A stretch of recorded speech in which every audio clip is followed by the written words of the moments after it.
जय शिव शंकर, जय श्री हरि विष्णु। नमस्कार दोस्तों, स्वागत है आपका हमारे चैनल मेरी सोल पर। दोस्तों, पिछले अध्याय में हमने जाना था कि कैसे मरे हुए मनुष्य को जमीन पर क्यों सुलाया जाता है और तिल तथा कुश की घास को क्यों बिछाया जाता है। साथ ही हमने जाना था उसके मुंह में पंचरत्न क्यों डाला जाता है और गोदान करना क्यों जरूरी है। इसके बाद हमने जाना था पददान क्यों करना चाहिए और पददान से मिलने वाला कौन सा फल है। आज इस अध्याय 3 में हम जानेंगे दाह संस्कार के बारे में। तो चलिए बात करते हैं दाह संस्कार के बारे में। दोस्तों, पुत्र और या पौत्र आदि कोई भी विधि पूर्वक अंतिम संस्कार करते हुए करता है तो उसे पुश्तैनी कर से मुक्त हो जाता है। दाह संस्कार के 6 पिंड देने की विधि बताई है। पहला पिंड मुख्य स्थान पर, दूसरा पिंड द्वार पर, तीसरा पिंड चौराहे पर, चौथा पिंड विश्राम स्थान पर, पांचवा पिंड चिता पर, छठा पिंड अस्थि के समय। दोस्तों, शमशान घाट से आधा रास्ता पर रुककर लाश को स्वच्छ स्थान पर नहलाकर चारों दिशाओं में पूजा करनी चाहिए। तब इसे शमशान भूमि पर सर उत्तर दिशा में यानी कि नॉर्थ दिशा में सर और साउथ दिशा में पैरों को करके लेटाना चाहिए। जलने वाली जगह को साफ करके या किसी गोबर का लेप करें। इस स्थान पर पहले कोई लाश न जली हो। कुछ मिट्टी बटोर कर उसकी मूर्ति बनाकर पानी से छिड़क कर पूजा करके अग्नि की स्थापना करें। अग्नि की पूजा रंगदार चावलों से करते हुए अग्नि शक्ति को संबोधित करें और कहें, लोमान, इस संसार से यह प्राणी चला गया है, इस आत्मा को स्वर्ग प्रदान करें। इसके बाद चिता का निर्माण करें, लाश को उस पर रखें मृतक के हाथों में और चिता का या चिता पर लाई के दाने रखें। इस प्रकार मृतक को 5 लाई के दाने मिलने से वह घर वालों को कभी परेशान नहीं करता। शमशान भूमि में शूद्रों द्वारा बताई गई वस्तुओं में वहाँ किया गया संपूर्ण कर्म निष्फल हो जाता है। किसी कारण वश उपयुक्त पिंड न दिए जाने पर शव राक्षसों के भक्षण योग्यों में जाता है। दाह कार्य में चांडाल के घर की अग्नि, चिता की अग्नि और पापी के घर की अग्नि का प्रयोग नहीं करना चाहिए। जब चिता में शव का आधा शरीर जल जाए, उसकी खोपड़ी को किसी लकड़ी के डंडे से भंग करके ताकि वह पितरों की दुनिया में चला जाए। तिल मिश्रित घी अर्पित करें। पुत्र को इस समय भावुक होकर ना रोना चाहिए ताकि वह सदा प्रसन्न रहें। जब चिता जलकर समाप्त हो जाए तो पहले स्त्रियों को, बाद में पुत्रों को नहाकर नीम वृक्ष का एक पत्ता खाना चाहिए। घर को जाने के समय और सबसे पहले स्त्री आगे चलें। दोबारा घर में स्नान करने के बाद पुत्र को पहले गौ को खाना देना, पत्ते की प्लेट पर स्वयं को खाना खाना चाहिए, किंतु खाना पहले से बना नहीं होना चाहिए।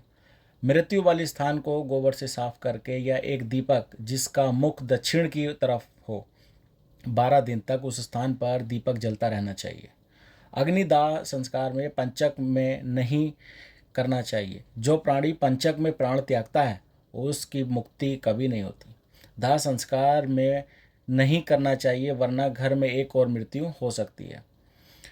मास के प्रारंभ में धनिष्ठा नक्षत्र के अर्थ भाग से लेकर रेवती नक्षत्र तक उस समय पंचकाल कहलाता है।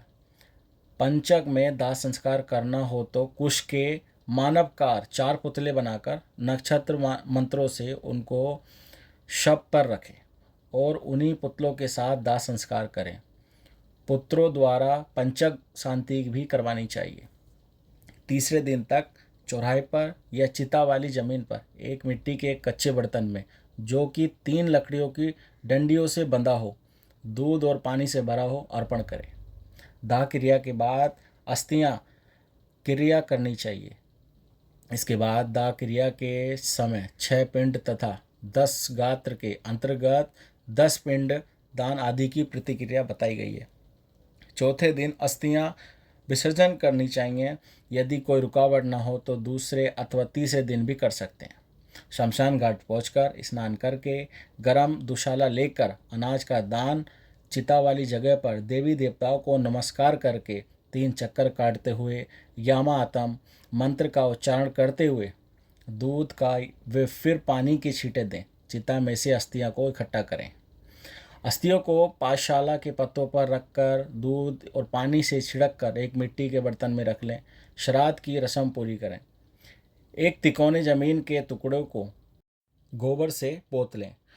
उत्तर दिशा की ओर मुख करके 3 लाई तीनों दिशाओं में अर्पण करें। अस्थियां इकट्ठी करने के बाद एक 3 टांगों वाले स्टूल पर बिना मुंह टके पानी से भरा हुआ एक जार रखें। मृतक के लिए उबला हुआ चावल का के साथ दही, घी, पानी और मिठाई अर्पण करें। 15 कदम उत्तर दिशा की ओर चलकर जमीन में एक गड्ढा बनाकर अस्थियां वाला बर्तन उसमें रख दें। एक लाई इस पर रखकर जलने के समय जो पीड़ा हुई है उसे दूर करती है। बर्तन को किसी वाटर टैंक के पास ले जाएं।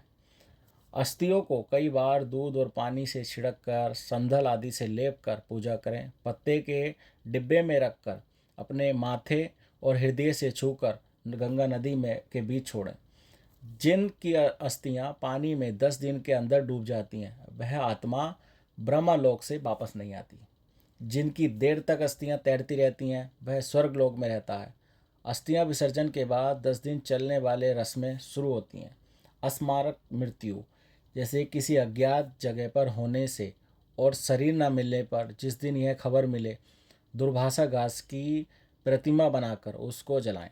इसकी राख इकट्ठी करके गंगा नदी में विसर्जन करें। उस दिन से 10 दिन की रस्में पूरी करें। यदि महिला बच्चा होने से पहले मर जाए तो बच्चे को पेट से निकालकर जमीन पर रख दें और केवल महिला को चिता दें। 27 महीने तक के बच्चे को मिट्टी में दबाएं। यदि इसकी मृत्यु गंगा किनारे होती है तो इसे गंगा में बहा दें। इनसे बड़े बच्चों को चिता देनी चाहिए और अस्थियों को गंगा में बहा दें। बच्चों को खाना और एक एक बर्तन पानी का दें। पेट में बच्चा मरने से कोई रस्म नहीं है। शिशु के मरण पर दूध का दान, बच्चे के मरण पर दूध का बर्तन, मिठाई या खाने की वस्तु दें।